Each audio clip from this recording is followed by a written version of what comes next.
ำตัวข้าพเจ้าซื้อสุริครถังซึ่งก็เป็นผู้อำนวยการของห้องหมอแม่และเด็กเวียงจันทร์แห่งนี้เจ้าอยากให้บอกถึงเกี่ยวกับห้องหมอของเราเปิดบริการมีบริการในด้านใดเลยซึ่งห้องหมอแม่และเด็กของเราก็จะเป็นห้องหมอที่เจาะจงเฉพาะสุขภาพแม่และเด็กครบวงจรตั้งแต่ฝากท้องและเกิด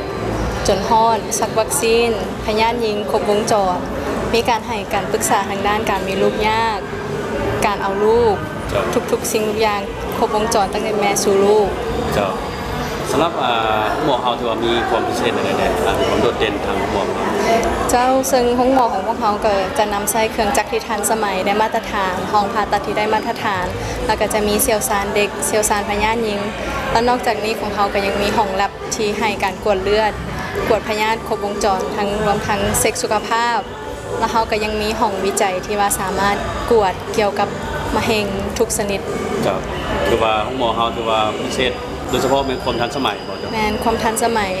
และเครื่องจักรที่ว่าทันสมัยและได้มาตรฐานสากลเขาเร่งเฮ็ดอะไรจึงว่าเริ่มมาเปิดอยู่นครเวียงจันทร์ก่อนอื่นเวิร์ดของเขาเป็นสาขาแรกของเขาจะเป็นอยู่อุดมไซเป็นห้องหมอไซมังกรสากลซึ่งจะเป็นห้องหมอที่ว่าบริการครบวงจรทุกด้านแล้วหลังจากที่เขาเปิดมาได้12ปีอยู่อุดมไซเขาก็ได้มีแนวคิดมาขยายการบริการของเขาอยู่นครหลวงเพราะว่าได้รับความซึมซาบจากพ่อแม่ประชาชนเป็นอย่างดีถือว่าเขามาขยายอยู่นครหลวงนี่ถือว่าห้องหมอนี่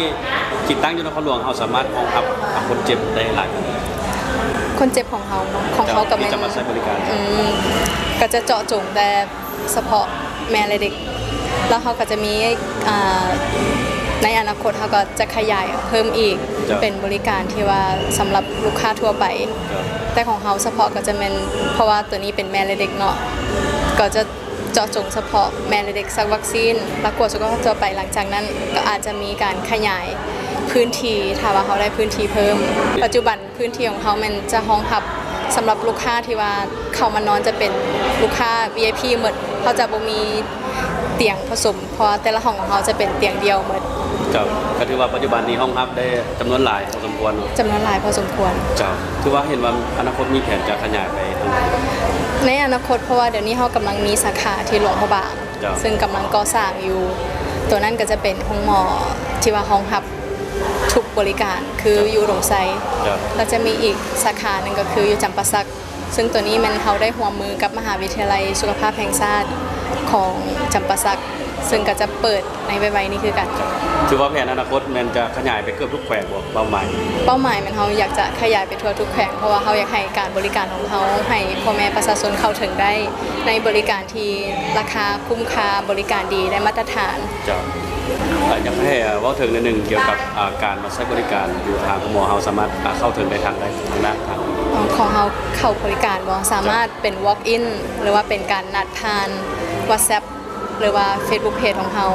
ซึ่งการบริการของเขาก็จะมีโฆษณาใน TikTok ของเพจเขาแล้วก็จะมีทางเว็บไซต์ทาง Facebook ก็สามารถเข้ามาสอบถามได้สุดท้ายแล้วให้ฝากถึงลูกค้าที่มาใช้บริการในทางนครหลวงเวียงจันทร์ของพวกเขาแล้วก็มีพิเศษในระยะเปิดใหม่โดยระยะเปิดใหม่ของเขาก็จะมีโปรโมชั่นหลายพิเศษก็คือแพ็กเกจเซ็กสุขภาพก็จะมีการแถมกระเป๋าของหมอจะมีแถมวัคซีนไข้หวัดเอแล้วก็จะมีส่วนลดต่างๆสามารถผู้ใดที่สนใจก็สามารถเข้ามาสอบถามได้ซึ่งระยะเริ่มต้นเป็นเขตนอกของเขาจะบ่เก็บค่าทานหมอคือสามารถเข้ามาปรึกษาได้เลยโดยของเขาก็มันจะตั้งอยู่ดงปลายนาอยู่สวน23สิงหาใกล้ๆกับห้องหมอกองทัพ104โดยลาวโฮมอสังหาริมทรัพย์ห้องเสื้อไมสไตล์เมนโฟลเดอร์คำเผาสั่งได้เดอะบาร์เบอร์ลาวมิสเตอร์ลาววีแช่สวมสกัดเพื่อสุขภาพ